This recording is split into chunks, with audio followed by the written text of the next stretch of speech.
ಚನ್ನರಾಯಪಟ್ಟಣ ನಗರ ವ್ಯಾಪ್ತಿಯಲ್ಲಿ ನಗರದ ಎಲ್ಲಾ ಅಂಗಡಿ ಮುಂಗಟ್ಟು ಹಾಗೂ ಮಾಲ್ ಬೀದಿ ಬದಿಯ ವ್ಯಾಪಾರಿಗಳಿಗೆ ಆಗಸ್ಟ್ 15ರೊಳಗಾಗಿ ಕನ್ನಡವನ್ನ 60% ಕಡ್ಡಾಯ ನಾಮಫಲಕವನ್ನ ಬಳಸಬೇಕು. ಜೊತೆಗೆ ನಗರದಲ್ಲಿ ಸಂಪೂರ್ಣವಾಗಿ ಪ್ಲಾಸ್ಟಿಕ್ ಅನ್ನ ನಿಷೇಧ ಮಾಡಬೇಕು ಎಂದು ಆಗ್ರಹಿಸಿ ಪುರಸಭಾ ಮುಖ್ಯ ಅಧಿಕಾರಿಗಳಾದ ಕೆಎಂ ಹೇಮಂತ್ ಅವರಿಗೆ ಕರುನಾಡ ಸರ್ವಜನ ವೇದಿಕೆಯ ಪದಾಧಿಕಾರಿಗಳು ಮನವಿ ಪತ್ರವನ್ನ ಸಲ್ಲಿಸಿದರು. ಇದೇ ಸಂದರ್ಭದಲ್ಲಿ ಕರುನಾಡ ಸರ್ವಜನ ವೇದಿಕೆಯ ಗೌರವ ಅಧ್ಯಕ್ಷರಾದ ಕೆಎಂ ನಾಗೇಂದ್ರ ಬಾಬು, ರಾಜ್ಯಾಧ್ಯಕ್ಷರಾದ ಜೆಆರ್ ಶರತ್, ರಾಜ್ಯ ಸಂಘಟನಾ ಕಾರ್ಯದರ್ಶಿಗಳಾದ ರಾಜಾಪುರ ಮನು, ರಾಜ್ಯ ಸಂಚಾಲಕರಾದ ಅಶೋಕ್, ಹಾಸನ ಜಿಲ್ಲಾಧ್ಯಕ್ಷರಾದ ಕಿರಣ್ ರಾಜ್, ತುಮಕೂರು ಜಿಲ್ಲಾಧ್ಯಕ್ಷರಾದ ಶಾಂತಕುಮಾರ್, ತಾಲೂಕು ಅಧ್ಯಕ್ಷರಾದ ಅಭಿಲಾಷ್, ಜಿಲ್ಲಾ ಕಾರ್ಯದರ್ಶಿ ಖಲೀಲ್ ಸಾಬ್, ಚನ್ನರಾಯಪಟ್ಟಣ ತಾಲೂಕು ಸಂಘಟನಾ ಕಾರ್ಯದರ್ಶಿ ಸತೀಶ್, ಪ್ರಭಾಕರ್, ಲೋಕೇಶ್ ಸೇರಿದಂತೆ ಇತರರು ಹಾಜರಿದ್ದರು.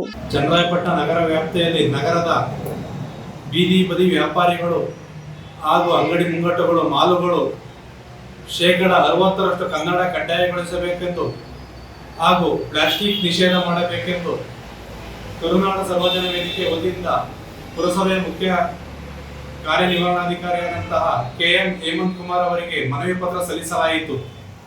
ನಾವು ಇದು ಅಂತ ಗೊತ್ತಾಗಲ್ಲ. ಈಗ ನಾವೇನೋ ಅಳೋದು ಗೊತ್ತಾಗುತ್ತೆ, ಬಸ್ಸೊಬ್ರು ಯಾರು ಬಂದರೆ ಯಾರು ಒಳಗೆ ಹೋಗ್ತಾರೆ, ಯಾಕೆ ಬಂದ್ರೆ ಏನು ಗೊತ್ತಾಗುತ್ತೆ ಮೇಡಮ್.